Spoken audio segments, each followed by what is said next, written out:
Shalom shalom, Bwana Yesu Kristo asifiwe. Jina langu ni Apostle Nicolaus Mbaga kutoka huduma ya God Intervention International Ministry.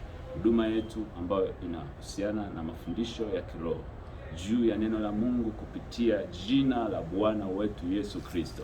Huduma hii imejikita katika kutambulishia watu ufalme wa Mungu, ufalme uliotambulishwa na Yesu Kristo, ufalme ambao katika neno la Bwana Waebrania 12:28-29 neno la Bwana linasema ufalme usiweza kutikisika, ufalme usiweza kuondolewa, ufalme usiweza kutikiswa na jambo lolote, ambao unatambulishwa kama ufalme ambao ni moto ulao. Sasa ufalme huu tunakufundisha namna wewe kuwa mwanachama wa ufalme huu, ambapo katika maisha yako unapoishi huku ulimwenguni utaweza kutikiswa na changamoto na matatizo na kile ambacho kinatokea katika maisha yetu ya kila siku, na kutuondolea imani na kutuletea hofu na kutuletea kukata tamaa.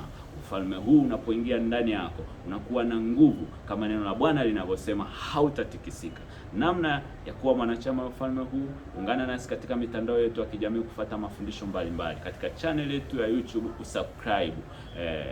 Channel yetu ya YouTube inaitwa God Intervention Ministry. Katika mitandao ya kijamii Instagram, TikTok na Facebook utakutana na God Intervention International Ministry na jina lingine God Intervention Ministry. Unapoenda huko utakutana na mafundisho mbalimbali yatakujenga kiroho, atakubadilishia mtazamo wako wa imani, na Mungu atakusaidia kubadilisha ufalme ambao ulikuwa unatawala maisha yako. Unaweza kutikiswa na magonjwa, unaweza kutikiswa na changamoto mbalimbali, na kupokea ufalme ambao hauwezi kutikiswa na jambo lolote, ufalme ambao Kristo aliutambulisha kupitia neno lake katika Waebrania 12:28-29, ufalme usiweza kutikiswa, ambaye Mungu wetu ni moto ulao. Karibu sana, usisahau kusubscribe unapoingia kwenye mitandao yetu hiyo ya kijamii au kwenye channel yetu ya YouTube, na kulike na kushare kwa wengine kwa ajili ya kujenga ufalme wa Mungu. Mungu akubariki sana. Shalom shalom, shalom shalom.